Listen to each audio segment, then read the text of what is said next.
Hello and welcome to this episode of GM Talks, where we will look at the upcoming Chess Olympiad in Chennai, India. I am the team captain from Denmark, and I will be sending videos on GM Talks and the Danish channel in Danish, or Dansk Skak Union's channel, about what we're doing here. But let's get into this. We're gonna see a game that Carlsen is playing. It's a Blitz game, but it nevertheless is interesting because Carlsen is leading the Norwegian team. So I'm just gonna switch the scene here, and you're gonna see that we have the Danish lineup, and that was not what I'm going to show you. I wanted to show you the overall lineup, which is here. We see that the United States of America is clearly the favorite, and two things we should notice here is that one, of course, Russia is not playing. They got excluded due to the war in Ukraine, and China is not playing, which is geopolitical interesting and a little bit strange. I don't know how the relationship is between China and India. There are very huge mountains between them. I think they had one war. I don't think they're particularly good friends, but in the future there might be some clashes. Anyway, China is not coming to India, and of course that leaves the United States as the very big favorites because Russia is also not there, and so on. And we can see this team is really a pretty awesome team. You can say that the only guy that could improve the team is Nakamura, but I think he prefers to do what I'm doing right now, which is recording online. We see that number 2 is India, which is interesting, but of course I don't see this team winning the Olympiad. It's just that these guys, they are good players, of course, very dangerous, but they're also a bit unstable. Guys like Erik Yasi, Ryan, and so on. They are very, very aggressive, and I don't think they have the nerves to be not losing in the real important matches, which is a lot about what it comes down to, which is by the way why guys like Armenia has won sometimes. And we see here in place number 3 we have Norway. That's such a surprise, but they have a strong team. Tari has become much stronger, of course. Magnus Carlsen is the highest rated player in the world and still reigning champion, but he will give up his title, as we covered in the last video. And we have Jon Ludvig Hammer. I don't think he has played very much, so I would be a little bit skeptical about his form. But we also have Johan Sebastian Christiansen, who has been above 2600 and is making a comeback after a horrible half year. He is a strong, dangerous player. So this is a cool team. But of course, I don't see them winning, to be honest. Carlsen really have to make a lot of killing. Then we have Spain, we have Poland, we have Azerbaijan, we have Netherlands, Ukraine, Germany, England, India too, Armenia, Iran, Uzbekistan. Uzbekistan, by the way, is a very, very interesting team. Look at this team. They are very young, they are very talented, and they have Ivan Sokolov as the team captain. I think this team will be a nasty surprise for a lot of teams. Anyway, the thing I want to show is France is down here on 15th place. So what is going on here? France has got Vasile Legrave, they got Bacro, but hey, they're not there. They got of course Furusha, and I think they've had some issues. There have been a lot of discussions in France over the years, and they have a lot of, I think, problems with the funding and so on. Also, a guy like Bauer, of course, could make this team much stronger. So it's a little bit of a surprising team. And a disappointing team, to be honest. We wanted to see Furusha, we wanted to see Lagrave here. So, but okay, and what we have here is Denmark in place number 27, and I am the team captain of this team, and I'm gonna talk about it. Of course, I will probably have my main focus on the Danish team, but also on the top teams. Don't worry. But this is, of course, my team, and we are hoping to do very well. It's a rather young team. The oldest player is Allan Stig Rasmussen, and he's not even 40 yet. So we have a lot of players in the 20s, and even Jonas Bjerre, of course, is only 18 and a big talent. So this is interesting, but it will not be easy, and to play the Olympiad is always tough. I played, I think, 15 European Championship and Olympiads, and it's always tough. There are people are playing so well. Anyway, let's see some chess. I just wanted to show you the Blitz game between Nakamura and not Nakamura, Nepomniachtchi and Carlsen. Let's get into it. Hope this works. Sometimes it mixes, and I hope the sound is getting better. I'm so tired of this recording sound. Always gets messed up somehow. Nepomniachtchi is white against Magnus Carlsen, and knight f3. It's not his usual move, but he has been dabbling a little bit with the English and so on.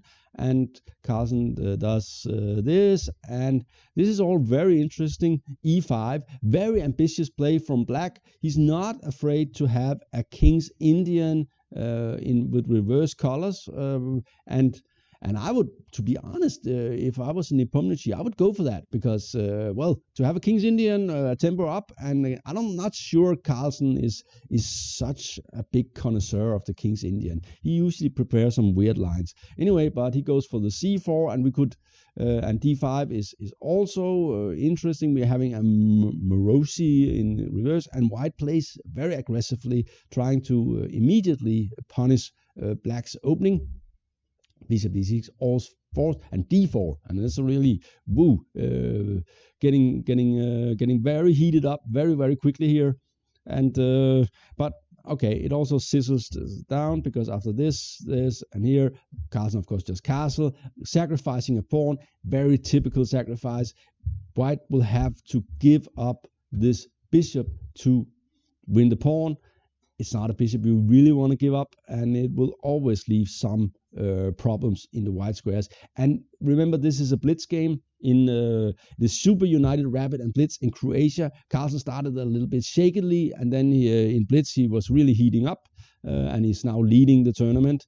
And here you can say that, well, white does have a pawn more, but black has company. In a Blitz game, you'd probably rather be black because this guy here is an annoying nuisance around the king. Rook here, rook goes here. Just play actively, and here this is of course trying to exchange a lot of things. Makes sense. This is giving up a little bit. White gives the pawn back in order to get rid of the bishop pair, you could say. And this is an interesting constellation. We have black has 2 pawns on the queen side against 1 pawn here from white. But also there is this bishop versus, I'm gonna make it yellow. This bishop versus this knight. Who's the better piece? In general, you would say that it's the bishop, because there are sort of an open board, pawns on both sides. But on the other hand, if the knight can find a stable place, then this bishop might be turn out not to be employable. So it cannot really get into the game. So that's the big question here: is will this bishop become strong or weak, and will white be able to stabilize the position for the knight? If he can do that, he's much better. If he can't do that, he's much worse. So it's and of course it could also be quite equal. Natural move, maybe threatening rook d6 here, winning a pawn back, and black goes for the ending, and this ending is very interesting. I think very interesting. I would prefer to be, in general, it depends on if white can stabilize. I would, and of course in a Blitz game they don't have time to find out if they can stabilize. So I would probably prefer to be black here. And it's all very, very interesting. I think the computers think it's completely equal, and it is, but maybe it's a little bit more difficult to play with white. The thing is, this knight, if it just could find somewhere where it could sit comfortable and not be chased by the bishop or one of the pawns, it would be nice. For instance, on c5 or something, that would be a nice square. But at the moment, that's definitely not possible. These pawns, we'll make them red, are weak. King f8, avoiding, and that's always smart in Blitz, avoiding any back rank stuff here. Rook d4, and we see that white does have some squares that are not attackable by the bishop, attacking them on, and rook here, rook c7, all very nice. Black is covering everything so far and is having active pieces.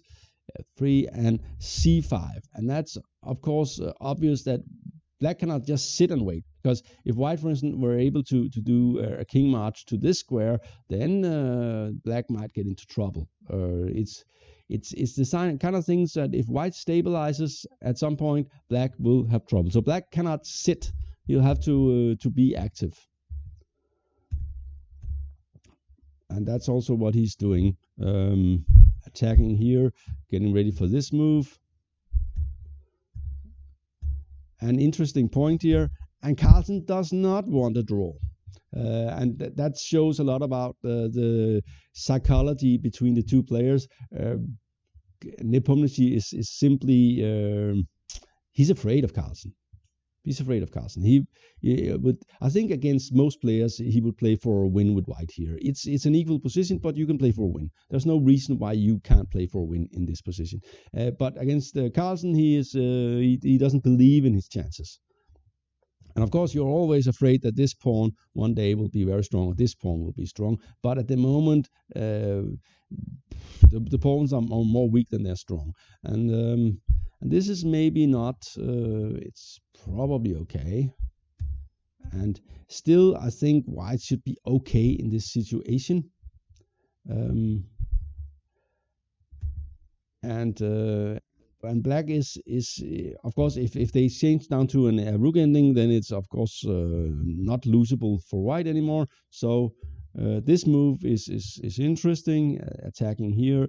And here, Nepomniachtchi makes a big tactical mistake, basically losing the game. He had to play this move here, covering this pawn here, and keeping sort of active pieces. And this pin is a little bit more annoying for black in this situation than it is in the other way. Instead, he plays this move, which is attacking this bishop and so on, and looks smart. That's just the problem that the pin is still here, so black wins a pawn with this move and is already clearly better. That was not the plan, and you have to exchange, and something like this is very unpleasant. And by the way, the computer likes it likes this move a lot more, to go here and just push the pawn. Very interesting. It's saying that white cannot do anything on the king side, so there's no reason to do this, because after this move, and check, and this is interesting. This is a huge mistake again. And by the way, it's very interesting the way this game went. That Nepomniachtchi miscalculated pins twice. That's something. If I was doing Liren, I would look into that.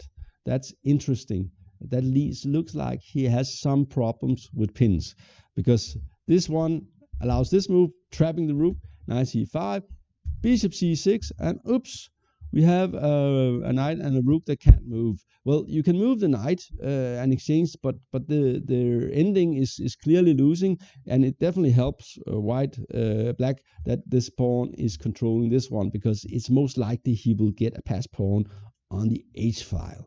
So that's a small nuance, nice to know thing. King here, and here Carlsen shows how cool he is. He said, okay, you can't actually move any of your pieces, because, for instance, if you do something like this, okay, he plays this move. if you do something like this, I'll just take, and we have complete domination of the knight, and my king will just go and win something. So this is totally winning. So he just played king g8, just preparing a nice little setup here, and ready for this move. And of course, the idea was always to get a passed h pawn. And that pawn is really, really dangerous, almost unstoppable. And it's made very quickly. Pawn is just coming here. Nothing you can do. So nice little win by Carlsen, and also once again, it was a blitz game, but proving that Carlsen is at the moment the best player in the world. He may not be world champion soon, and we are not going to call him world champion, because if you don't defend your title, you're not world champion anymore. But he is the best player for sure. And by the way, I hope you're looking forward to the cover of the Olympiad. I'm looking forward to it. It will be interesting. It will also be fascinating as to see how the Indians will do the organization. It has been there's been a lot of bureaucracy coming up to this Olympiad. We had to fill out a lot of forms. And we get a lot of mails with different information and stuff. But it seems like they're trying to do a very good job. So I hope it will go well, and I'm looking forward to going to Chennai on Tuesday. And there will be videos at the end of the week from the Olympiad. Thank you for watching.